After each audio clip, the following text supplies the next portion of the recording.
ನಮಸ್ಕಾರ. ಆರೋಗ್ಯವೇ ಭಾಗ್ಯ ಕಾರ್ಯಕ್ರಮಕ್ಕೆ ಸ್ವಾಗತ. ನಾನು ಸಿಂಚನ. ಒತ್ತಡದ ಜೀವನ ಮತ್ತು ಬದಲಾಗ್ತಾ ಇರೋ ಜೀವನ ಶೈಲಿಯಿಂದ ಜನರಿಗೆ ನೂರಾರು ಸಮಸ್ಯೆಗಳು ಕಾಡ್ತಾನೆ ಇರುತ್ತವೆ.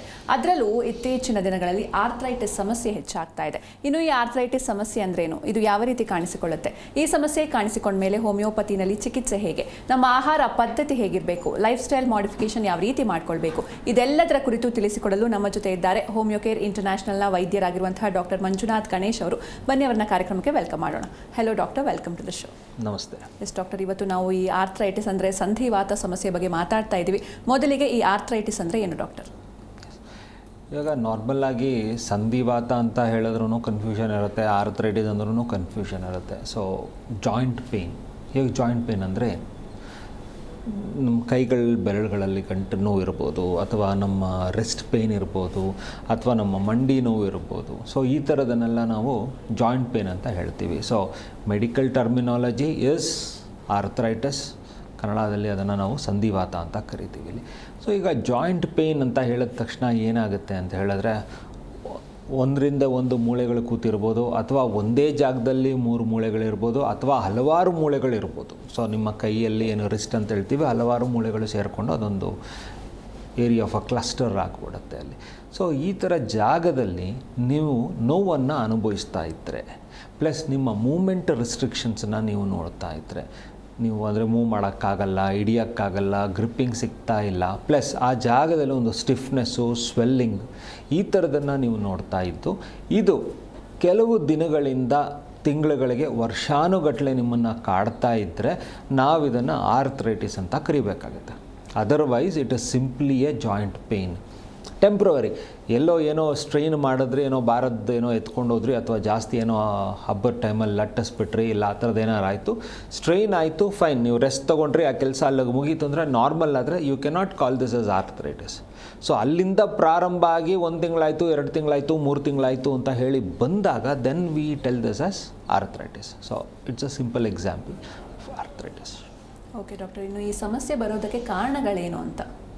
ಎಸ್, ಇವಾಗ ಈ ಸಮಸ್ಯೆ ನಮ್ಮ ಊಟ ತಿಂಡಿಯ ವ್ಯತ್ಯಾಸದಿಂದ ಇರ್ಬೋದು, ಅಥವಾ ವಯಸ್ಸಿನ ಪ್ರಕಾರವಾಗಿ ಇರ್ಬೋದು, ಅಥವಾ ಹೆಣ್ಣು ಮಕ್ಕಳಲ್ಲಿ ಅವರ ಋತುಚಕ್ರ ನಿಂತು ಹೋಗೋದ್ರಿಂದನೂ ಕೂಡ ಇರ್ಬೋದು. ಯಾಕಂದರೆ ಒಂದು ಹಾರ್ಮೋನಲ್ ಚೇಂಜ್ ಆಗುತ್ತೆ, ಈಸ್ಟ್ರೋಜನ್ ಒಂದು ಹಾರ್ಮೋನಿನ ವ್ಯತ್ಯಾಸದಿಂದ ಕ್ಯಾಲ್ಶಿಯಂ ಡಿಪ್ಲೀಷನ್ಸ್ ಆಗ್ತಾ ಬರುತ್ತೆ. ಸೊ ಇದರಿಂದ ಕೂಡ ಆರ್ಥ್ರೈಟಿಸ್ ಆಗುವಂಥದ್ದು. ಆಮೇಲೆ ನಿಮ್ಮ ಪ್ರತಿನಿತ್ಯದ ಒಂದು ಕೆಲಸ ಅಂದರೆ ಆಕ್ಯುಪೇಷನಲ್ ಹೆಜಾರ್ಡ್ಸಿಂದನೂ ಆಗ್ತಾ ಬರುತ್ತೆ. ಆ ಪೋಸ್ಚರಲ್ ಡಿಫೆಕ್ಟಿಂದನೂ ಕೂಡ ನಿಮಗೆ ಸಮಸ್ಯೆ ಬರ್ತಾ ಇರುತ್ತೆ. ಪ್ಲಸ್ ನೀವು ಮಾಡುವಂಥ ದಿನನಿತ್ಯ ಹವ್ಯಾಸದ ಕಾರ್ಯಕ್ರಮ ಅಂದರೆ ಜಿಮ್ಗೆ ಹೋಗೋದು, ಡ್ಯಾನ್ಸ್ಗೆ ಹೋಗೋದು, ಈ ಥರದ್ರಲ್ಲಿ ಅಂದರೆ ಸ್ಪೋರ್ಟ್ಸ್ ಇಂಜುರಿ ಆಗಿರ್ಬೋದು, ಇಲ್ವಾ ಬೇರೆ ಏನಾದ್ರು ಆಗಿದ್ದರೆ ಆ ಥರ ಸಮಸ್ಯೆಗಳಿಂದ ಆಗುವಂಥದ್ದು.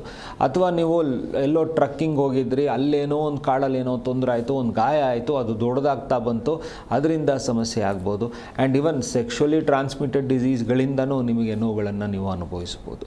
ಸೊ ಇದು ಎಲ್ಲನೂ ಕಾರಣಗಳಾಗಿಬರುತ್ತೆ. ಪ್ಲಸ್ ಇದರಲ್ಲಿ ವಿಶೇಷವಾಗಿ ಹೇಳಬೇಕಂದ್ರೆ ಸೀಸನಲ್ ಚೇಂಜಸ್. ಚಳಿಗಾಲದಲ್ಲಿ ಕೈಕಾಲು ನೋವು ಬಂತು, ಎಸ್ ಇಟ್ಸ್ ಕಾಮನ್ ಥಿಂಗ್.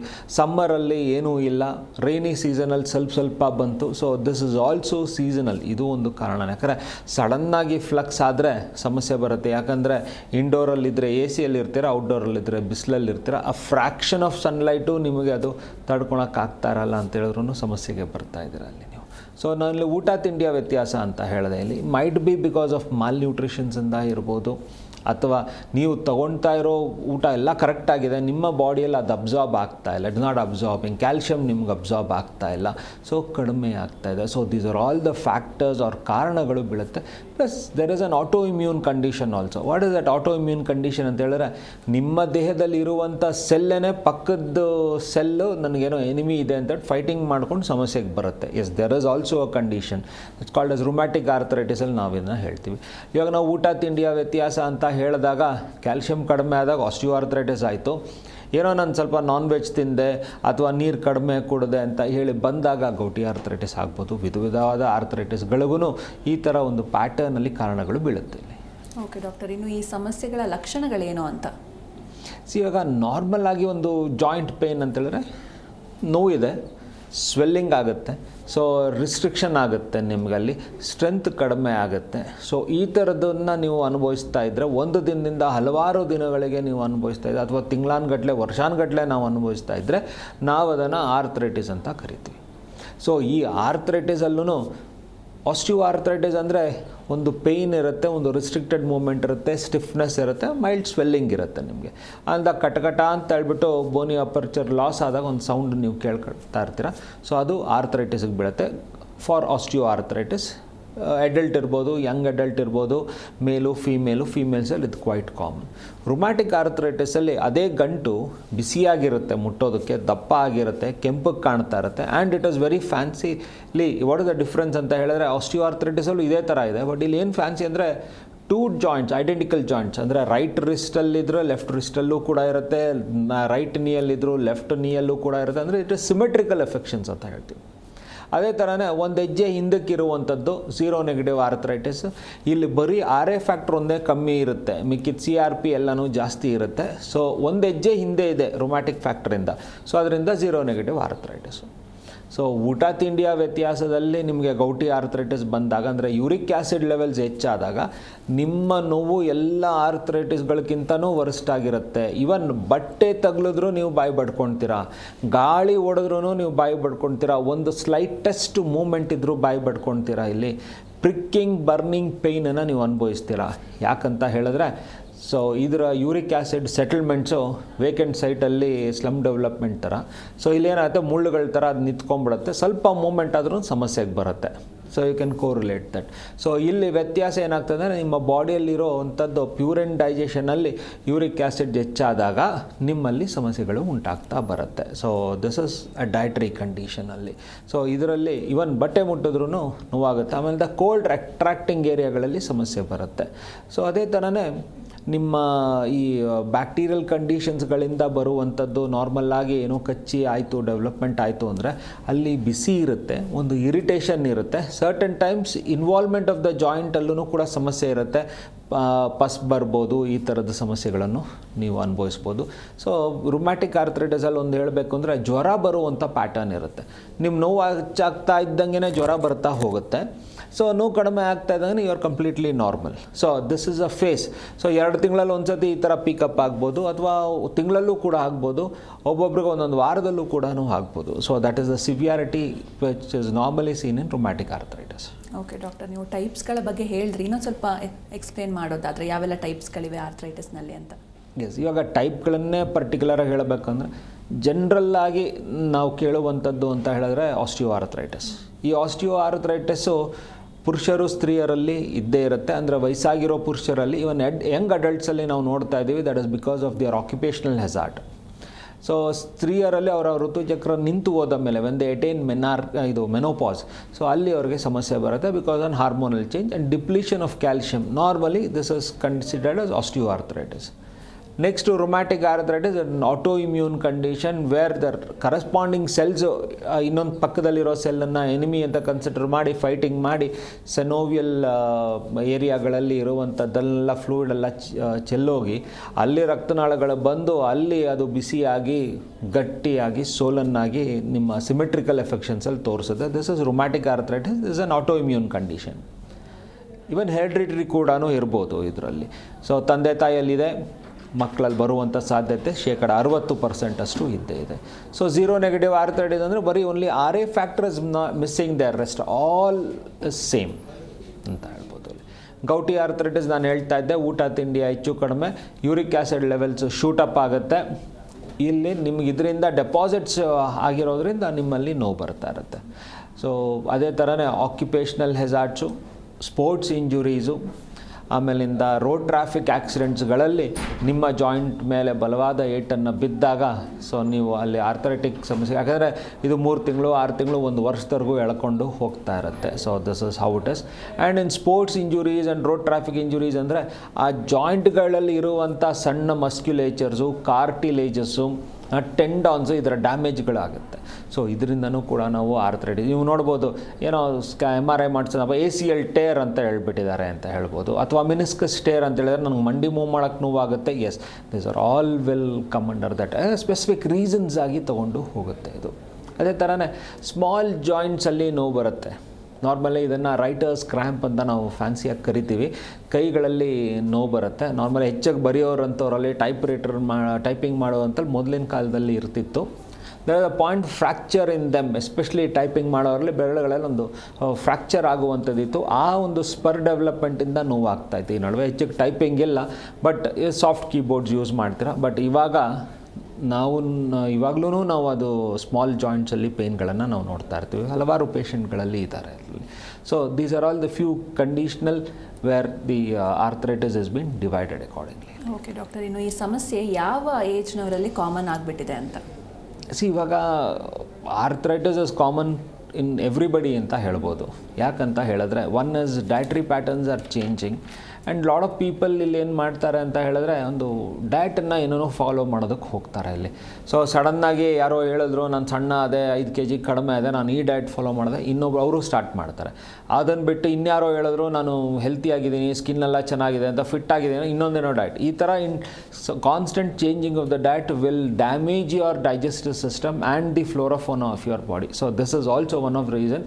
ಯಾಕಂದರೆ ಕ್ಯಾಲ್ಸಿಯಮ್ಮು ಡಿಪ್ಲೀಟ್ ಆಗ್ತಾ ಬರುತ್ತೆ ಇಲ್ಲಿ. So this is also one of the conditions nowadays.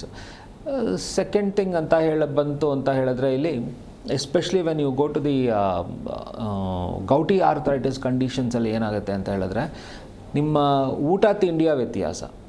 ಇವಾಗ ಇಲ್ಲಿ ಯಾವ ಏಜ್ ಗ್ರೂಪಲ್ಲಿ ಅನ್ನೋ ಕ್ವಶನ್. ಚಿಕ್ಕ ಮಕ್ಕಳಿಂದ ಒಂದು ಊಟದ ಒಂದು ಪದಾರ್ಥದ ಒಂದು ಅಭ್ಯಾಸ ಇರುತ್ತೆ. ಎವ್ರಿ 2 ಅವರ್ಲಿ ಊಟ ಮಾಡಿರ್ತೀರ, 4 ಅವರ್ಗೆ ಹೋಗುತ್ತೆ, 6 ಅವರ್ಗೆ ಹೋಗಿ ಫೈನಲಾಗಿ ನಾವು ಸೆಟ್ಲ್ ಆಗ್ತೀವಿ.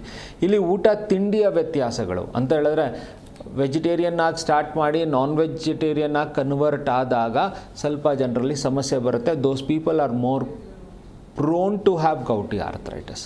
So this is one dietary ಚೇಂಜಲ್ಲಿ ಬರುವಂಥದ್ದು. ಸೊ ಇದು ಯಾವುದೇ ಏಜ್ ಗ್ರೂಪಲ್ಲೂ ನಾವು ನೋಡ್ಬೋದು ಇವಾಗ. ಸೊ ಈಗ ಮಕ್ಕಳಲ್ಲೂ ಕೂಡ ಆಸ್ಟಿಯೋ ಆರ್ಥರೈಟಿಸನ್ನು ನಾವು ಹಾಕ್ತಾಯಿದ್ದೀವಿ, ಲೆಕ್ಕ ಹಾಕ್ತಾಯಿದ್ದೀವಿ. ಯಾಕಂತ ಹೇಳಿದ್ರೆ ಪೋಷಣೆಯಲ್ಲಿ ತಪ್ಪಾಗ್ತಾಯಿದೆ. ಯಾಕಂದರೆ ಬೆಳಗ್ಗೆ ಎದ್ದು ಅವರು ಸ್ಕೂಲ್ಗೆ ಓಡಬೇಕು, ತಿಂಡಿನೂ ತಿನ್ನಲ್ಲ, ಏನೂ ತಿನ್ನಲ್ಲ, ಒಂದು ಗ್ಲಾಸ್ ಹಾಲು ಕುಡಿದ್ರು ಹೆಚ್ಚು. ಈ ಥರ ಸಿಚುವೇಶನ್ ಮಕ್ಕಳು ಓಡಿ ಅವರ ಹೆಲ್ತನ್ನು ಡ್ಯಾಮೇಜ್ ಮಾಡಿಕೊಂಡು ಫ್ಯೂಚರ್ ಅವರನ್ನು ಡ್ಯಾಮೇಜ್ ಮಾಡ್ಕೊಳ್ತಾ ಹೋಗುತ್ತೆ. This happens in small kids. ಟೀನೇಜಲ್ಲಿ ಬಂದಾಗ ಏನಾಗುತ್ತೆ, ಸೆಲೆಕ್ಟಿವ್ ಫುಡ್ ಸ್ಟಾರ್ಟ್ ಆಗಿಬಿಡುತ್ತೆ. ನಾನು ಇದು ತಿನ್ನಲ್ಲ, ನನಗೆ ಇದು ಬೇಕು, ಅದು ಬೇಕು, ಆ ಡಯಟು ಈ ಡಯಟು ಅಂತ ಹೇಳಿದಾಗ that is where the second problem starts. Adolescent ಅಡಲ್ಟ್ಹುಡ್ಡಲ್ಲಿ ಕೆಲಸ ಕಾರ್ಯ ಹುಡ್ಕೋದ್ರಲ್ಲಿ ಓಡಾಟದಲ್ಲಿ ಊಟ ತಿಂಡಿ ಬಿಡುವಂಥದ್ದು. ಅಡಲ್ಟ್ಹುಡ್ ಆದಮೇಲಿಂದ ಕೆಲಸದ ಒತ್ತಡದಲ್ಲಿ ಊಟನ ಡಿಲೇ ಮಾಡುವಂಥವರಲ್ಲಿ, ಪ್ಲಸ್ ವಯಸ್ಸಾದ ಮೇಲಿಂದ ಎಲ್ಲ ಮುಗ್ದಿರುತ್ತೆ, ನಾನು ಏನಪ್ಪ ಅಂತ ಹೇಳಿಕೊಂಡು ಊಟದ ಕಡೆ ಲಕ್ಷ್ಯ ಇಲ್ಲ, ಗಮನ ಇಲ್ಲದೆ ಇರುವಂಥವರಲ್ಲಿ ಸಮಸ್ಯೆಗಳಿದ್ದೆ. So arthritis doesn't have an age group. ಮೊದಲಾದರೆ ಆಸ್ಟಿಯೋ ಆರ್ಥರೈಟಿಸ್ ಅಂದರೆ ವಯಸ್ಸಾದವರಲ್ಲಿ, ಹೆಣ್ಮಕ್ಳಲ್ಲಿ ಮುಟ್ಟು ನಿಂತ ತಕ್ಷಣ. ಗೌಟಿ ಆರ್ಥರೈಟಿಸಲ್ಲಿ ಅವರು ನಾನ್ ವೆಜಿಟೇರಿಯನ್ ತಿಂತಾ ಇದ್ದಾರೆ, ನೀರು ಕಮ್ಮಿ ಮಾಡ್ತಾರೆ, ಅಡಲ್ಟ್ಹುಡ್ ಅಡೋಲೆಸೆಂಟ್, ಈ ಥರ ನಾವು ಡಿಫ್ರೆನ್ಷಿಯೇಟ್ ಮಾಡ್ತಾ ಇದ್ದೀವಿ. ಆ್ಯಂಡ್ ಅದೇ ಥರನೇ romantic arthritis also doesn't have an age group. ಚಿಕ್ಕ ಮಕ್ಕಳಲ್ಲೂ ಇರ್ಬೋದು, ಪುರುಷರಲ್ಲೂ ಇರ್ಬೋದು, ಸ್ತ್ರೀಯರಲ್ಲೂ ಇರ್ಬೋದು, ಯಾರನ್ನು ಬೇಕಾದ್ರೂ ಇರ್ಬೋದು. This no age group in that. So ಈ ಥರ ಏಜ್ ಅಂತೇಳಿ ಮೊದಲು ಹೇಳ್ಬೋದಾಗಿತ್ತು, ಇವಾಗ it is found in everybody. Yes doctor, ಈ ಬಗ್ಗೆ ಇನ್ನಷ್ಟು ಮಾತಾಡೋಣ. ಇನ್ನು ವೀಕ್ಷಕರೇ, ನೀವು ಕೂಡ ಈ ಸಮಸ್ಯೆಯಿಂದ ಬಳಲ್ತಾ ಇದ್ರೆ ಟಿವಿ ಸ್ಕ್ರೀನ್ ಮೇಲೆ ಲಭ್ಯ ಇರುವಂಥ ನಂಬರ್ಸ್ಗೆ ಕರೆ ಮಾಡಿ ಡಾಕ್ಟರ್ ಜೊತೆ ಲೈವ್ನಲ್ಲಿ ಮಾತಾಡಿ. ಈಗ ಆರೋಗ್ಯವೇ ಭಾಗ್ಯ ಕಾರ್ಯಕ್ರಮದಲ್ಲಿ ಒಂದು ಸಣ್ಣ ವಿರಾಮ.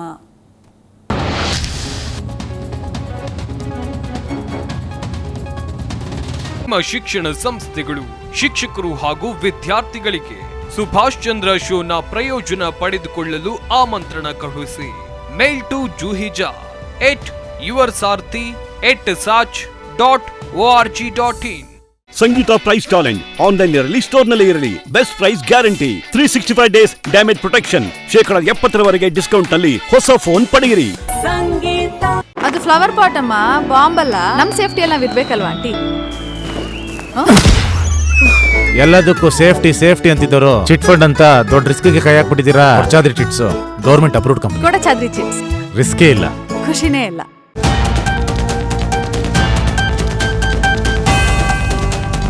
ಅದೇ ವಿಷಯ ಜೋಶ್ ದುಪ್ಪಟ್ಟು ಹೊಸ ರೂಪದಲ್ಲಿ ಬರ್ತಾ ಇದೆ G Kannada news.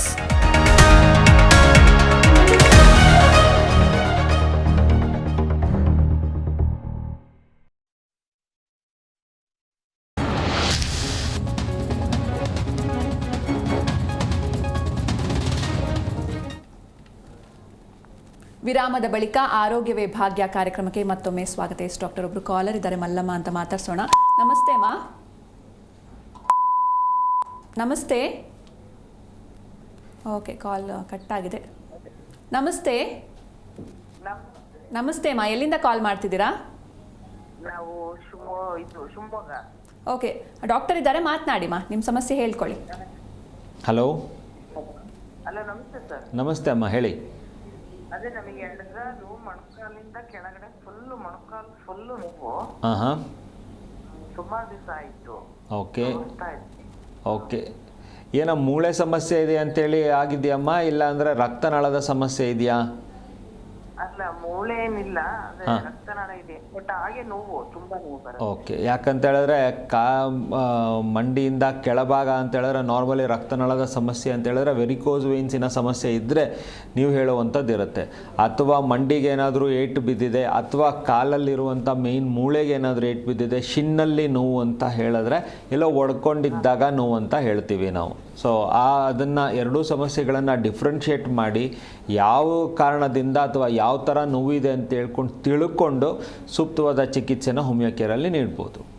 Okay okay, thank you call ಮಾಡಿದ್ದಕ್ಕೆ. ಎಸ್ ಡಾಕ್ಟರ್, ಇನ್ನು ಈ ಸಮಸ್ಯೆ ಬಂದಾಗ ಬಹಳಷ್ಟು ಜನ ನೆಗ್ಲೆಕ್ಟ್ ಮಾಡ್ತಾರೆ. ಸೊ ಇದರಿಂದ ಏನೆಲ್ಲ ಕಾಂಪ್ಲಿಕೇಶನ್ಸ್ ಉಂಟಾಗುತ್ತೆ ಅಂತ?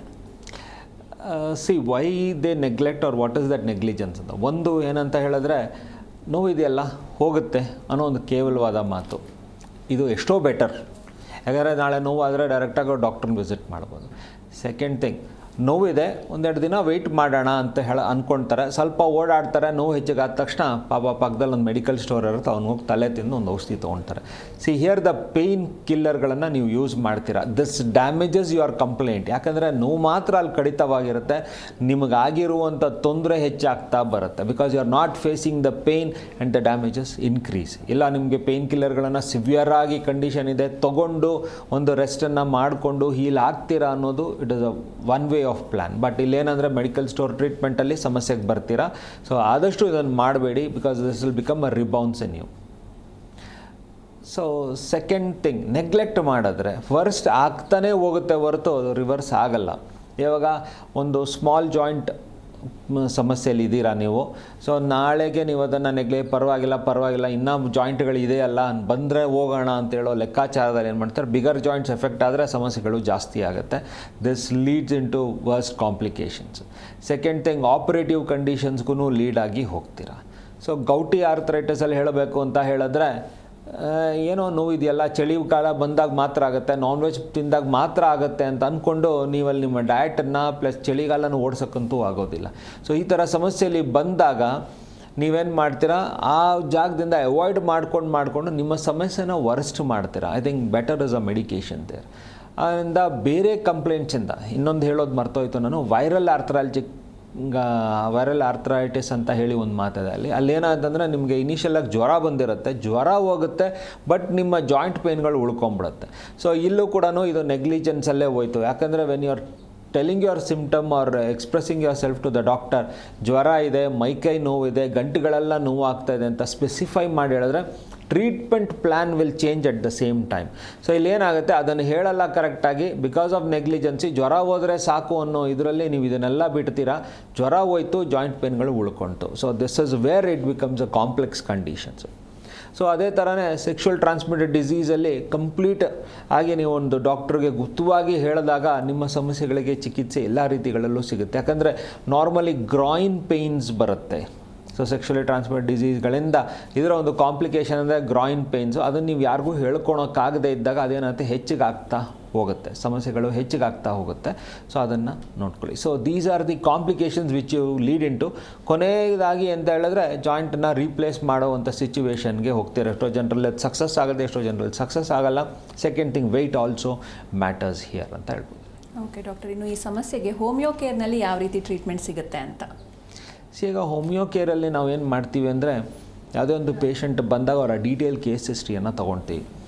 ಯಾವ ಥರ ನೋವಿದೆ, ಯಾವಾಗಿಂದ ನೋವಿದೆ, ನೀವಿದಕ್ಕೆ ಏನೇನು ಮಾಡಿದ್ದೀರಾ ಅಂತ ಹೇಳಿ ಒಂದು ಕ್ವಶ್ಚನ್ ಹಾಕ್ತೀವಿ. ಯಾಕಂದರೆ ಎಲ್ಲೂ ಕೇಳಲ್ಲ, ನೀವಿದಕ್ಕೆ ಏನೇನು ಮಾಡಿದ್ದೀರ ಅಂತ ಯಾರೂ ಕೇಳಲ್ಲ, ನಾವು ಇದನ್ನು ಕೇಳಿ ತಿಳ್ಕೊಳ್ತೀವಿ. ಯಾಕಂದರೆ ಅವರವ್ರು ಏನೇನು ಕಷ್ಟ ಪಟ್ಟಿದ್ದಾರೆ, ಅದನ್ನು ಏನೇನು ಮಾಡ್ಕೊಂಡಿದ್ದಾರೆ ವರ್ಸ್ಟ್ ಆಗೋದಕ್ಕೆ. ಆ್ಯಂಡ್ ಅವರ ಒಂದು ದಿನಚರಿನ ಕೇಳ್ತೀವಿ. ಬೆಳಗ್ಗೆ ಎದ್ದಾಗಿಂದ ರಾತ್ರಿ ಮಲ್ಗೋರ್ಗೂ ಏನು ಮಾಡ್ತೀರಿ ಅಂದರೆ, we understand their lifestyle. ಊಟ ತಿಂಡಿ ಬಗ್ಗೆ ಕೇಳ್ತೀವಿ, ಯಾಕಂದರೆ ಟು ನೋ ದಿಯರ್ ಡಯಟ್. ತಂದೆ ತಾಯಿ ಹೆಲ್ತ್ ಹಿಸ್ಟ್ರಿ ಕೇಳ್ತೀವಿ to know the family history, ಅವರಲ್ಲಿ ಏನೋ ರೊಮ್ಯಾಟಿಕ್ ಕಂಪ್ಲೇಂಟ್ಸ್ ಇದೆಯಾ, ಬೇರೆ ಏನಾದ್ರು ಸಮಸ್ಯೆ ಇದೆಯಾ, ಇದು ಹೆರಿಡಿಟ್ರಿ ಲೈನಲ್ಲಿ ರನ್ ಆಗುವಂಥದ್ದು ಇದೆಯಾ ಅಂತ ಅರ್ಥ ಮಾಡ್ಕೊಳೋದಕ್ಕೆ. ಸೊ ಅದಾದ ಮೇಲಿಂದ ಅವರ ದಿನನಿತ್ಯ ಕೆಲಸ ಕಾರ್ಯಗಳು ಏನಿದೆ, ಅವ್ರು ಏನು ಪ್ಯಾಟರ್ನ್ ಆಫ್ ವರ್ಕ್ ಮಾಡ್ತಾ ಇದ್ದಾರೆ ಅದೊಂದು, ಟು ನೋ ದಿಯರ್ ಆಕ್ಯುಪೇಷನ್ ಒಂದು. ಇನ್ನೊಂದು ಅವರ past and present medical history, that will tell you subordinately ಏನಾದ್ರು ಸಮಸ್ಯೆಗಳು ಇದೆಯಾ, ಇಲ್ಲ ಅದರಿಂದ ಈ ಸಮಸ್ಯೆ ಏನಾದರೂ ಬರ್ತಾ ಇದೆಯಾ ಅಂತ ತಿಳ್ಕೊಳ್ತೀವಿ. ಅದಾದಮೇಲಿಂದ ಹೆಣ್ಣು ಮಕ್ಕಳಲ್ಲಿ ಋತುಚಕ್ರದ ಡೀಟೇಲ್ಸು, ಕ್ಯಾಲ್ಸಿಯಂ ಡಿಪ್ಲೀಷನ್ಸ್ ಕಂಡೀಷನ್ಸು, ಪುರುಷರಲ್ಲಿ ಅವರ ಒಂದು ಸೆಕ್ಷುವಲ್ ಆಟ್ರಿಬ್ಯೂಟ್ಸು ಅದರ ಡೀಟೇಲ್ಸು, ಮನಸ್ಸಿನ ಬಗ್ಗೆ ಹೋಗ್ತೀವಿ. ಎಷ್ಟೋ ಸತಿ ಮನಸ್ಸಲ್ಲಿ ಆಗುವಂಥ ಕೊರಗುಗಳಿಂದ ನಿಮ್ಮ ಸಮಸ್ಯೆ ಹೆಚ್ಚಾಗ್ತಾ ಹೋಗುತ್ತೆ, ಅದು ಹೀಲ್ ಆಗೋದಿಲ್ಲ. ನಾವು ಅದರ ಬಗ್ಗೆ ತಿಳ್ಕೊಂಡು ನಿಮ್ಮ ಉದ್ದಾಗಲಗಳನ್ನೆಲ್ಲ ಲೆಕ್ಕಾಚಾರ ಹಾಕಿ ನಾವು ಫೈನಲ್ ಆಗಿ ಒಂದು ಮೆಡಿಸನ್ನ ನಿಮಗೆ ಸೆಲೆಕ್ಟ್ ಮಾಡಿ ಕೊಡ್ತೀವಿ. ಬೈ ಕೋರ್ಸ್ ಪ್ರಕಾರ ನಾವು ಇದಕ್ಕೆ ಹೋಗ್ತೀವಿ. ಸೊ ಈ ಥರ ನಿಮ್ಮನ್ನು ಅರ್ಥ ಮಾಡಿಕೊಂಡು ಉದ್ದಾಗಲಗಳನ್ನೆಲ್ಲ ಲೆಕ್ಕ ಹಾಕ್ಕೊಂಡು ಟ್ರೀಟ್ಮೆಂಟ್ ಮಾಡೋದನ್ನು ನಾವು ಕಾನ್ಸ್ಟಿಟ್ಯೂಷನಲ್ ಥೆರಪಿ ಅಂತ ಹೇಳ್ತೀವಿ. ಓಕೆ ಡಾಕ್ಟರ್, ಇನ್ನು ಈ ಸಮಸ್ಯೆಯಲ್ಲಿ ರಿಯಕರೆನ್ಸ್ ರೇಟ್ ಎಷ್ಟಿರುತ್ತೆ ಅಂತ?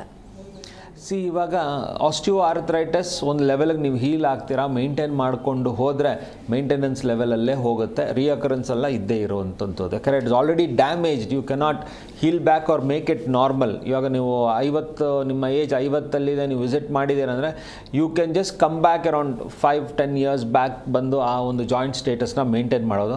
ನಾನು 21-15 ಇದ್ದಂಗೆ ಮಾಡಿಕೊಡಿ ಅಂದರೆ it is not possible. So ಇಲ್ಲಿ ಏನಂತ ಹೇಳಿದ್ರೆ limitations are always there. Gouty ಆರ್ಥರೈಟಿಸಲ್ಲಿ once your uric acid levels are normal, ಎಲ್ಲ ಕಡೆ ಇರುವಂಥ ಮುಳ್ಳು ಥರ ಇರುವಂಥದ್ದೆಲ್ಲ ಕ್ಲಿಯರ್ ಆಗಿದೆ ಅಂತ ಹೇಳಿದ್ರೆ ರಿಯಕರೆನ್ಸಸ್ ಆರ್ ವೆರಿ ರೇರ್. ಡಯಟನ್ನು ಕರೆಕ್ಟಾಗಿ ಫಾಲೋ ಮಾಡಲಿಲ್ಲ, ತಲೆಗಟ್ಟಿದೆ ಅಂತ ಓಡ್ಕೊಂಡ್ರೆ ಬರುವಂಥ ಸಾಧ್ಯತೆಗಳಿದೆ ಅಲ್ಲಿ. ಅಂತ ಯಾವುದೋ ಒಂದು ಇನ್ಫ್ಲಮೇಟಿವ್ ಕಂಡೀಷನ್ಸಿಂದ ಹೊರಗಡೆ ಬಂದು ನಾವು ಮೇಂಟೈನ್ ಮಾಡಲಿಲ್ಲ ಅಂದರೆ we try to get it back. So ಅದರಿಂದ ರಿಯಕರೆನ್ಸಸ್ ಬರದೇ ಇರಲಿ ಅಂತ ಹೇಳ್ಬಿಟ್ಟು ಒಂದು ಕೋರ್ಸ್ ವೈಸ್ ಆಗಿ ನಾವು ಹೋಮಿಯೋಕೆರಲ್ಲಿ ಟ್ರೀಟ್ಮೆಂಟ್ನ ಮಾಡ್ತೀವಿ. ಮೆಡಿಕೇಷನ್ನ ಫ್ಲೋ ಚಾರ್ಟ್ ಪ್ರಕಾರ ನಾವು ಫಾಲೋ ಮಾಡ್ಕೊಂಡು ಹೋಗ್ತೀವಿ. So this is how clear we do it. Okay doctor, ಒಬ್ರು ಕಾಲರ್ ಇದ್ದಾರೆ, ನೇತ್ರ ಅಂತ, ಮಾತಾಡ್ಸೋಣ. ನಮಸ್ತೆ ಮಾ. ನಮಸ್ಕಾರ ಮೇಡಮ್. ಅದು ನಮಸ್ತೆ, ಎಲ್ಲಿಂದ ಕಾಲ್ ಮಾಡ್ತಿದ್ದೀರಾ? ನಾವು ಗದಗ ಜಿಲ್ಲೆ ರೀ. ಓಕೆ, ಡಾಕ್ಟರ್ ಇದ್ದಾರೆ, ಮಾತನಾಡಿ ಮಾ. ಹಲೋ. ಹ್ಞೂ ರೀ. ನಮಸ್ಕಾರ ಡಾಕ್ಟರ್. ನಮಸ್ಕಾರಮ್ಮ, ಹೇಳಿ. ನನಗೆ ಸ್ವಲ್ಪ ಮೊಣಕಾಲ ಅದ ನೋಡ್ರಿ, ಕುಂತೆ ಅದ್ರ ನೋವು ಭಾಳ ಆಗ್ತವ್ರಿ. ಹಾಂ ಹೇಗಿರುತ್ತಮ್ಮ? ಏನಾದರೂ ಹತ್ತು ಇಳಿದ್ರೆ ಇರುತ್ತಾ, ಇಲ್ಲ ನೀವು ಹೆಚ್ಚು ಕೆಲಸ ಮಾಡಿದ್ರೆ ಇರುತ್ತಾ? ಇಲ್ರಿ, ಈಗ ಕುಂತ ಎಸ್ ಬರದೆ ಅವ ಭಾಳ ಇರ್ತೈತ್ರಿ. ಹಾಂ ವೆಯ್ಟ್ ಏನಾದರೂ ಹೆಚ್ಚಿಗಿದ್ದೀರಾ ನೀವು? ಏನ್ರಿ? ವೆಯ್ಟ್ ಏನಾದ್ರು ಜಾಸ್ತಿ ಇದ್ದೀರಾ? ವೇಟ್ ಭಾಳ 45 ಅದೇ. ಹೌದಾ, ಅಷ್ಟಿದ್ರೂ ಸಮಸ್ಯೆ ಆಗುತ್ತೆ. ಯಾಕಂತ ಹೇಳಿದ್ರೆ ಅಂಡರ್ ವೆಯ್ಟ್ ಇದ್ರೂ ಸಮಸ್ಯೆನೇ, ಜಾಸ್ತಿ ವೆಯ್ಟ್ ಇದ್ರೂ ಸಮಸ್ಯೆ ಆಗುತ್ತೆ ಇಲ್ಲಿ. ಸೊ ನಿಮ್ಮ ಕಂಡೀಷನ್ನು ನಿಮಗೆ ಜಾಯಿಂಟ್ಗಳೆಲ್ಲನೂ ನೋವ್ತಾ ಇದೆ ಅನ್ನೋ ಲೆಕ್ಕಾಚಾರದಲ್ಲಿದ್ದರೆ ಯಾಕೆ ನೋವ್ತಾ ಇದೆ, ಬೇರೆ ಏನಾದರೂ ಇನ್ಫ್ಲಮೇಟಿವ್ ಕಂಡೀಷನ್ಸ್ ಇದೆಯಾ ಅಂತ ಹೇಳಿ ತಿಳ್ಕೊಂಡು ಚಿಕಿತ್ಸೆನ ಮಾಡ್ಬೋದಮ್ಮ ನಿಮ್ಮ ಕಂಡೀಷನಲ್ಲಿ. ಓಕೆ ಓಕೆ, ಥ್ಯಾಂಕ್ ಯು ನೇತ್ರ ಅವರೇ ಕಾಲ್ ಮಾಡಿದ್ದಕ್ಕೆ. ಎಸ್ ಡಾಕ್ಟರ್, ಇನ್ನು ಈ ಸಮಸ್ಯೆಯಿಂದ ಬಳಲ್ತಾ ಇರೋರು ಯಾವ ರೀತಿಯಾದಂತಹ ಆಹಾರ ಪದ್ಧತಿಯನ್ನು ಫಾಲೋ ಮಾಡಬೇಕು ಅಂತ? ಆಹಾರ ಪದ್ಧತಿ ಅಂತ ಹೇಳಿದ್ರೆ ನಿಮಗೆ ಯಾವುದರಿಂದ ಸಮಸ್ಯೆ ಆಗ್ತಾ ಇದೆ ನೀವು ಅವಾಯ್ಡ್ ಮಾಡಿರ್ತೀರ, ಅವಾಯ್ಡ್ ಮಾಡಿ clearly explain the same thing to the doctor. Second thing ಅಂತ ಹೇಳಿದ್ರೆ ಸಿಂಪ್ಲೆಸ್ಟ್ ವೇ, ನಿಮ್ಮ ಮನೆಯಲ್ಲಿ ನಿಮ್ಮ ಪ್ರಾದೇಶಿಕವಾಗಿ ನಡೆಯುವಂಥ ಊಟ ತಿಂಡಿಯ ಉಪಚಾರಗಳನ್ನು ಫಾಲೋ ಮಾಡಿ. ಸೊ ಫಾರ್ ಎಕ್ಸಾಂಪಲ್ ಅಂದರೆ ಮಂಗಳೂರಲ್ಲಿರೋರು ಗುಲ್ಬರ್ಗಾದಲ್ಲಿದ್ರೂ ನಿಮ್ಮ ಒಂದು ಚಿಕ್ಕ ವಯಸ್ಸಿಂದ ಅಭ್ಯಾಸ ಇರುವಂಥದ್ದು ಊಟದನ್ನೇ ಫಾಲೋ ಮಾಡಿ. ಗುಲ್ಬರ್ಗಾದಲ್ಲಿರೋರೆಲ್ಲಾದರೂ ಮಂಗಳೂರಿಗೆ ಬಂದ್ರೂ ಮಂಗಳೂರಲ್ಲಿರುವಂಥದ್ದನ್ನು ಅಭ್ಯಾಸ ಮಾಡ್ಕೊಳೋಕ್ಕಿಂತ ನಿಮ್ಮಲ್ಲಿ ಏನಿದೆ ಅದನ್ನು ಅಭ್ಯಾಸ ಮಾಡ್ಕೊಂಡು ಇಲ್ಲಿರೋದನ್ನು ಆ್ಯಡ್ ಮಾಡ್ಕೊಳ್ಳಿ. So that is one way. ನಿಮ್ಮ ಡಯಟನ್ನು ಆಲ್ಟ್ರ್ ಮಾಡಬೇಡಿ ಅಲ್ಲಿ. ಸೊ ಈ ಥರ ಮಾಡೋದ್ರಿಂದನೇ ಸಮಸ್ಯೆಗಳು ಹೆಚ್ಚಾಗ್ತಾ ಬರುತ್ತೆ. ಸೊ ಅದರಿಂದ ನಿಮ್ಗೆ ಯಾವುದು ಸರಿ ಅನಿಸೋದಿಲ್ಲ, ಯಾವ ಪದಾರ್ಥ ತಿಂದರೆ ನಿಮಗೆ ಸಮಸ್ಯೆ ಆಗ್ತದೆ ಅದನ್ನು ಅವಾಯ್ಡ್ ಮಾಡುವಂಥದ್ದಿದೆ. ಬಟ್ ಪ್ಲಸ್ ಹೆಚ್ಚಾಗಿ ನೀರನ್ನು ಕುಡೀರಿ. ಸೊಪ್ಪು, ತರಕಾರಿ, ಹಣ್ಣುಗಳು ನಮಗೆಲ್ಲ ಫ್ರೆಶ್ ಆಗಿ ಸಿಗುತ್ತೆ, ಅದನ್ನು ಸೇವಿಸಿ. ಮಜ್ಜಿಗೆ ತಗೊಳ್ಳಿ, ಸ್ವಲ್ಪ ಹಾಲನ್ನು ಕುಡೀರಿ, ತುಪ್ಪವನ್ನು ಯೂಸ್ ಮಾಡ್ಬೋದು. ಇದೆಲ್ಲ ಕ್ವಶನ್ಸ್ ಕೇಳುವಂಥದ್ದು. ತುಪ್ಪ ಯೂಸ್ ಮಾಡ್ಬೋದಾ? ಎಸ್, ತುಪ್ಪನೂ ಯೂಸ್ ಮಾಡ್ಬೋದು ನೀವು. ಇದರ ಜೊತೆಯಲ್ಲಿ ದಿನನಿತ್ಯ ಒಂದು ಫಿಸಿಕಲ್ ಆ್ಯಕ್ಟಿವಿಟಿ, ಎಕ್ಸಸೈಸು, ಯೋಗ, ವಾಕಿಂಗು, ಸ್ವಿಮ್ಮಿಂಗು ಈ ಥರದನ್ನು, ಇಲ್ಲ ಯಾವುದೋ ಒಂದು ಗೇಮನ್ನು ಆಡೋವಂಥದ್ದನ್ನು ಫಾಲೋ ಮಾಡಿ. ಫೀಲ್ಡ್ ಗೇಮ್, ನೀವು ಫಿಸಿಕಲಿ ಎಲ್ಲಿ ನೀವು ಇನ್ವಾಲ್ವ್ ಆಗ್ತೀರಾ ಆ ಥರದನ್ನು ಮಾಡ್ಕೊಳ್ಳಿ. ಓಕೆ ಡಾಕ್ಟರ್, ಇನ್ನು ಮುಂಚೆ ಏನಾದರೂ ಈ ಮೈನರ್ ಇಂಜುರೀಸ್ ಆಗಿದ್ರೆ, ಫಾರ್ ಎಕ್ಸಾಂಪಲ್ ಆಕ್ಸಿಡೆಂಟಿಂದ ಅಥವಾ ಯಾವುದಾದ್ರು ಒಂದು ಸ್ಪೋರ್ಟ್ ಆ್ಯಕ್ಟಿವಿಟಿಯಿಂದ ಏನಾದರೂ ಇಂಜುರೀಸ್ ಆಗಿದ್ರೆ ಅಂಥವರಲ್ಲಿ ಮುಂದೆ ಈ ಒಂದು ಸಮಸ್ಯೆ ಬರುವಂಥ ಚಾನ್ಸಸ್ ಎಷ್ಟಿರುತ್ತೆ ಅಂತ? ಇವಾಗ for example this a right question. ಯಾಕಂದರೆ ಎಷ್ಟೋ ಸತಿ ನಾವು ಇವಾಗ ನೆಗ್ಲೆಕ್ಟ್ ಆಗುವಂಥದ್ದು ಒಂದು ಸಿಚುವೇಶನ್ ಹೇಳ್ತೀನಿ. ಸೈಕಲ್ ಕಲಿಯೋದಕ್ಕೆ ಸ್ಟಾರ್ಟ್ ಮಾಡ್ತೀರಾ. ಸೊ ಸೈಕಲ್ ಕಲಿಬೇಕಾದ್ರೆ ಬೀಳ್ತೀರಾ. ಬಿದ್ದಾಗ ಹೆಚ್ಚಾಗಿ ನೀವು ಕೈಗಳನ್ನು ಡ್ಯಾಮೇಜ್ ಮಾಡ್ತೀರಾ, ಕಾಲನ್ನು ಡ್ಯಾಮೇಜ್ ಮಾಡ್ತೀರಾ, ಚಿನ್ನನ್ನು ಡ್ಯಾಮೇಜ್ ಮಾಡ್ಕೊಳ್ತೀರಾ. ಬಟ್ ಆ ಟೈಮಲ್ಲಿ ಯು ಆರ್ ವೆರಿ ಯಂಗ್, ಚಿಕ್ಕ ವಯಸ್ಸಲ್ಲಿ ಅಂದರೆ ಸುಮಾರು ಈ 3, 4, 5 ಆ ವಯಸ್ಸಲ್ಲಿ ಕಲ್ತ್ಕೊಂಡ್ರೆ ಸೊ ಬೋನ್ಸ್ ಎಲ್ಲ ಸಾಫ್ಟ್ ಆಗಿರುತ್ತೆ. ಇಟ್ ಹೀಲ್ಸ್ ಬ್ಯಾಕ್ ಆ್ಯಂಡ್ ಅದರ ಸಮಸ್ಯೆಗಳು ನಿಮಗೆ ಫ್ಯೂಚರ್ ಆಗಿರೋದಿಲ್ಲ. ಇನ್ ಕೇಸ್ ಸೈಕಲಿಂಗು ಈ ಥರ ಸ್ಪೋರ್ಟ್ಸ್ ಆ್ಯಕ್ಟಿವಿಟಿನ ನೀವು ಎಲ್ಲಾದ್ರೂ ಟೀನೇಜ್ ಆ್ಯಂಡ್ ಎಬೋವ್ ಲೆವೆಲಲ್ಲಿ ಕಲಿತ್ರೆ ಅಂತ ಹೇಳಿದ್ರೆ ನಿಮ್ಮಲ್ಲಿ ಅವಾಗ ಆಗಿರುವಂಥ injury depending on their severity ಅಂದರೆ ಸ್ಕೇಲ್ ಆಫ್ 10 ಅರೌಂಡ್ 8 ಮೇಲೆ ಎಲ್ಲೋ ಸಮಸ್ಯೆ ಇದೆ, ಅದು 7 ಮೇಲೆ ಸಮಸ್ಯೆ ಇದೆ ಅಂತ ಹೇಳಿದ್ರೆ ನಾಳೆ ನಿಮ್ಗೆ ಆ ಜಾಯಿಂಟು ಸಮಸ್ಯೆಗೆ ಬರುತ್ತೆ. ಸೊ ಇದು ಇದನ್ನು ಇವಾಗ ಯಾವ ಥರ ನೀವು ಇದನ್ನು ಅನುಭವಿಸ್ತೀರ ಅದೇ ಜಾಯಿಂಟು ಅದೇ ಪ್ರಕಾರವಾಗಿ ನಿಮಗೆ ಸಮಸ್ಯೆನ ತೊಗೊಂಡು ಬರುತ್ತೆ. Because it would have been damaged in that growing pattern of age. Okay doctor, ಇನ್ನು ಈ ಸಮಸ್ಯೆಗೆ ಆಲ್ರೆಡಿ ಬೇರೆ ಕಡೆ ಟ್ರೀಟ್ಮೆಂಟ್ ತಗೊಳ್ತಾ ಇರ್ತಾರೆ, ಅಂಥವರು ಈ ಹೋಮಿಯೋಪತಿ ಟ್ರೀಟ್ಮೆಂಟ್ಗೆ ಶಿಫ್ಟ್ ಆಗಬಹುದಾ ಅಂತ? ಡೆಫಿನೆಟಾಗಿ ಶಿಫ್ಟ್ ಆಗ್ಬೋದು. ಯಾಕಂತ ಹೇಳಿದ್ರೆ most of the patient homeo ಕೇರಲ್ಲಿ ಬರುವಂಥದ್ದೇ ಆ ಥರದ್ದು. ಬೇರೆ ಎಲ್ಲ ಅಲೈಡ್ ಮೆಡಿಕೇಷನ್ಸ್ನ ತೊಗೊಳ್ತಾ ಇರ್ತಾರೆ, ಅದರ ಜೊತೆಯಲ್ಲೇ ಹೋಮಿಯೋ ಕೇರ್ ಮೆಡಿಕೇಷನ್ಸ್ನ ತೊಗೊಂಡು ಆ ಮೆಡಿಕೇಷನ್ಸ್ಗಳನ್ನು ಕೈ ಬಿಡುವಂಥದ್ದು ಪ್ಲ್ಯಾನ್ ಆಫ್ ಟ್ರೀಟ್ಮೆಂಟಲ್ಲಿ ನಾವು ನಾರ್ಮಲಾಗಿ ಹೋಗ್ತೀವಿ. ಸೊ ಅದರಿಂದ V welcome any kind of medications ತೊಗೊಳ್ತಾ ಇರೋರನ್ನ ನಾವು ನೋಡ್ಬೋದು. ಅದೇ ಥರ ಬೇರೆ ಏನೋ ಕಂಡೀಷನಲ್ಲಿ ಟ್ರೀಟ್ಮೆಂಟ್ ಮಾಡ್ಕೊಳ್ತಾರೆ, ಏನೋ ಹಾರ್ಟ್ ಕಂಡೀಷನ್ಸಲ್ಲಿ ಇರ್ತಾರೆ, ಅವ್ರಿಗೆ ಜಾಯಿಂಟ್ ಪೇನ್ಗೆ ಹೋಮಿಯೋ ಕೇರಲ್ಲಿ ಮೆಡಿಸಿನ್ ಬೇಕಂದರೆ yes you can definitely take homeo care medications under this. Okay doctor, ಇನ್ನು ಈ ಸಮಸ್ಯೆ ಬರಬಾರ್ದು ಅಂದರೆ ಲೈಫ್ ಸ್ಟೈಲ್ ಮಾಡಿಫಿಕೇಷನ್ ಯಾವ ರೀತಿ ಮಾಡ್ಕೊಳ್ಬೇಕು ಅಂತ? ಫಸ್ಟ್ ಥಿಂಗ್ ಅಂತ ಹೇಳಿದ್ರೆ ಲೈಫ್ ಸ್ಟೈಲ್ ಮಾಡಿಫಿಕೇಷನ್ ನಿಮ್ಮ ಅಂಗೈಯನ್ನು ಡಿಪೆಂಡ್ ಆಗೋದನ್ನು ಬಿಟ್ಟು ನಿಮ್ಮ ಕಾಲುಗಳಲ್ಲಿ ಓಡಾಡೋದನ್ನು ಕಲೀರಿ. So what you have forgotten try to do that back. ರೆಗ್ಯುಲರಾಗಿ ಒಂದು ಎಕ್ಸಸೈಸು ವಾಕಿಂಗ್ನ ಮೇಂಟೈನ್ ಮಾಡಿ, ಹೈಡ್ರೇಟ್ ಯುವರ್ ಸೆಲ್ಫ್ ಆ್ಯಂಡ್ ಟೈಮಿಗೆ ಕರೆಕ್ಟಾಗಿ ಊಟವನ್ನು ಫಾಲೋ ಮಾಡಿ. ಮಾರ್ನಿಂಗ್ ಸುಮಾರು ಒಂದು 100 ರೂಪೀಸ್, ಮಧ್ಯಾಹ್ನ ಒಂದು 200 ರೂಪೀಸ್, ಈವ್ನಿಂಗ್ ಒಂದು 50 ರೂಪೀಸು, ಈ ಥರ ಒಂದು ಫುಡ್ ಪ್ಲ್ಯಾನನ್ನು ನೀವು ಫಾಲೋ ಮಾಡಿ. ಯಾಕೆ ಮಧ್ಯಾಹ್ನ ಜಾಸ್ತಿ ತೊಗೊಳ್ಳಿ ಅಂತ ಹೇಳಿದ್ರೆ insulin is opening up there, ಅಲ್ಲಿ ಸೆಕ್ರೀಷನ್ಸ್ ಜಾಸ್ತಿ ಇರುತ್ತೆ, ಅಬ್ಸಾರ್ಪ್ಷನ್ನು ನೀವು ತಿಂದಿರುವಂಥದ್ದು ಪದಾರ್ಥಗಳಿಗಾಗುತ್ತೆ. ಸೊ ಅದರಿಂದ ಮಧ್ಯಾಹ್ನ ಸ್ವಲ್ಪ ಜಾಸ್ತಿ ತಿನ್ನಿ, ಸ್ವಲ್ಪ ಓಡಾಟ ಎಕ್ಸಸೈಸ್ಗಳನ್ನು ಫಾಲೋ ಮಾಡಿ. ಓಕೆ ಡಾಕ್ಟರ್, ಇನ್ನು ಈ ಸಮಸ್ಯೆ ಜೆನೆಟಿಕಲಿ ಪಾಸ್ ಆನ್ ಆಗುತ್ತಾ ಹೇಗೆ ಅಂತ?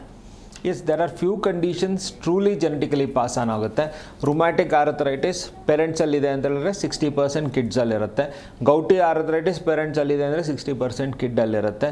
ಸೊ ಇನ್ಫ್ಲಮೇಟಿವ್ ಕಂಡೀಷನ್ಸು ಈ ಥರದ ಸಮಸ್ಯೆಗಳು ಬರುತ್ತೆ ಅಂತೆಲ್ಲ ಇದ್ದೇ ಇರುತ್ತೆ. But genetically constantly passed on is osteo arthritis on all the women and in all the old age men. ಎಲ್ಲಿ ಅವರ ಹೆಲ್ತನ್ನ ಮೇಂಟೈನ್ ಮಾಡ್ಕೊಳ್ತಾ ಇಲ್ಲ ಆ ಒಂದು ಎಲ್ಡರ್ಲಿ ಏಜ್ ಗ್ರೂಪ್ ಮೆನ್ನಲ್ಲಿ ಅಂದರೆ osteoarthritis quite common. But ಹೆಣ್ಣು ಮಕ್ಕಳಲ್ಲಿ ಮುಟ್ಟು ನಿಂತ ನಂತರ ಆಸ್ಟಿಯೋ ಆರ್ಥರೈಟಿಸ್ ಸಮಸ್ಯೆಗಳಲ್ಲಿ ಹೆಚ್ಚಾಗಿ ಬಳಲ್ತಾರೆ. So it is a known thing there ಅಂತ ಹೇಳ್ಬೋದು. ಓಕೆ ಡಾಕ್ಟರ್, ಇನ್ನು ಇಷ್ಟು ಹೊತ್ತು ಸಾಕಷ್ಟು ಮಾಹಿತಿಯನ್ನು ನೀಡಿದ್ರಿ. Thank you so much. ನಮಸ್ತೆ. ಎಸ್, ನೋಡಿದ್ರಲ್ವಾ ವೀಕ್ಷಕರೇ, ಇವತ್ತಿನ ಸಂಚಿಕೆಯಲ್ಲಿ ಆರ್ಥ್ರೈಟಿಸ್ ಕುರಿತಾಗಿ ಬಹಳಷ್ಟು ಮಾಹಿತಿಯನ್ನು ತಿಳ್ಕೊಂಡ್ವಿ. ಇನ್ನು ನೀವು ಕೂಡ ಈ ಸಮಸ್ಯೆಯಿಂದ ಬಳಲ್ತಾ ಇದ್ರೆ ಟಿವಿ ಸ್ಕ್ರೀನ್ ಮೇಲೆ ಲಭ್ಯ ಇರುವಂಥ ನಂಬರ್ಸ್ಗೆ ಕರೆ ಮಾಡಬಹುದು, ಡಾಕ್ಟರ್ ಜೊತೆ ನೇರವಾಗಿ ಮಾತಾಡಬಹುದು, ಭೇಟಿಯಾಗಬಹುದು, ಜೊತೆಗೆ ನಿಮ್ಮ ಸಮಸ್ಯೆಗೆ ತಕ್ಕ ಪರಿಹಾರವನ್ನು ಕಂಡುಕೊಳ್ಬಹುದು ಅಂತ ಹೇಳ್ತಾ ನೋಡ್ತಾ ಇರಿ ಜೀ ಕನ್ನಡ ನ್ಯೂಸ್. ಸತ್ಯವೇ ಸುದ್ದಿಯ ಜೀವಾಳ. ವಾಸಿಯಾಗದ ಆರೋಗ್ಯ ಸಮಸ್ಯೆ ನಿಮ್ಮನ್ನ ಕಾಡ್ತಿದೆಯಾ? ಹಾಗಿದ್ರೆ ಚಿಂತೆ ಬಿಡಿ, ನಮ್ಮ ಹೋಮಿಯೋ ಕೇರ್ಗೆ ಬನ್ನಿ. ಹೋಮಿಯೋ ಕೇರ್ ಇಂಟರ್ನ್ಯಾಷನಲ್ ಹಲವು ಆರೋಗ್ಯ ಸಮಸ್ಯೆಗಳಿಗೆ ಸಿಗಲಿದೆ ಸೂಕ್ತ ಪರಿಹಾರ. ನೇರ ಭೇಟಿಗೆ ಸಂಪರ್ಕಿಸಿ 9550 00 1133 1800 10 81 212.